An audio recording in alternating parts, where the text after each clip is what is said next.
1 Samuel chapter 18. And it came to pass, when he had made an end of speaking unto Saul, that the soul of Jonathan was knit with the soul of David, and Jonathan loved him as his own soul. And Saul took him that day, and would let him go no more home to his father's house. Then Jonathan and David made a covenant, because he loved him as his own soul. And Jonathan stripped himself of the robe that was upon him, and gave it to David, and his garments, even to his sword, and to his bow, and to his girdle. And David went out whithersoever Saul sent him, and behaved himself wisely. And Saul set him over the men of war, and he was accepted in the sight of all the people, and also in the sight of Saul's servants. And it came to pass, as they came, when David was returned from the slaughter of the Philistine, that the women came out of all the cities of Israel, singing and dancing, to meet King Saul with tabrets, with joy, and with instruments of music. And the women answered one another as they played, and said, Saul hath slain his thousands, and David his 10,000s. And Saul was very wroth, and the saying displeased him. And he said, They have ascribed unto David 10,000s, and to me they have ascribed but thousands. And what can he have more but the kingdom? And Saul eyed David from that day forward. And it came to pass on the morrow, that the evil spirit from God came upon Saul, and he prophesied in the midst of the house.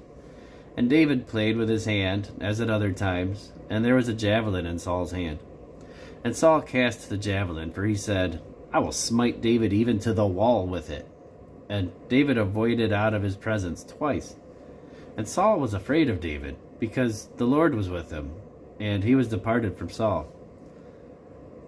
Therefore Saul removed him from him, and made him his captain over 1,000. And he went out and came in before the people. And David behaved himself wisely in all his ways, and the Lord was with him.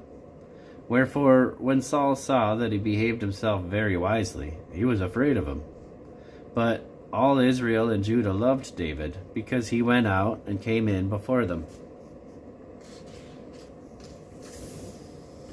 And Saul said to David, Behold, my elder daughter Merab, her will I give thee to wife.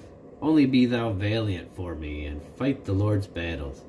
For Saul said, Let not mine hand be upon him, but let the hand of the Philistines be upon him. And David said unto Saul, Who am I, and what is my life, or my father's family in Israel, that I should be son-in-law to the king? But it came to pass, at the time when Merab, Saul's daughter, should have been given to David, that she was given unto Adriel the Maholathite to wife. And Michal, Saul's daughter, loved David. And they told Saul, and the thing pleased him. And Saul said, I will give him her, that she may be a snare to him, and that the hand of the Philistines may be against him. Wherefore Saul said to David, Thou shalt this day be my son-in-law in one of the twain. And Saul commanded his servants, saying, Commune with David secretly, and say, Behold, the king hath delight in thee, and all his servants love thee. Now therefore be the king's son-in-law.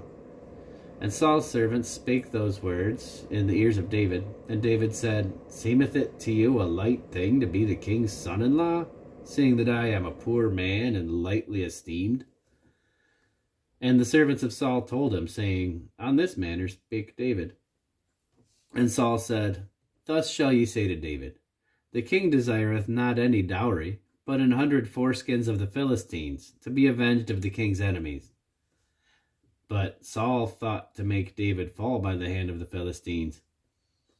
And when his servants told David these words, it pleased David well to be the king's son-in-law, and the days were not expired.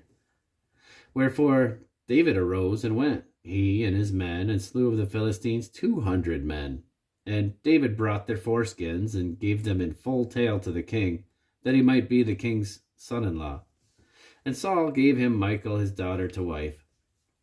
And Saul saw and knew that the Lord was with David, and that Michal, Saul's daughter, loved him. And Saul was yet the more afraid of David, and Saul became David's enemy continually. And the princes of the Philistines went forth. And it came to pass, after they went forth, that David behaved himself more wisely than all the servants of Saul, so that his name was much set by.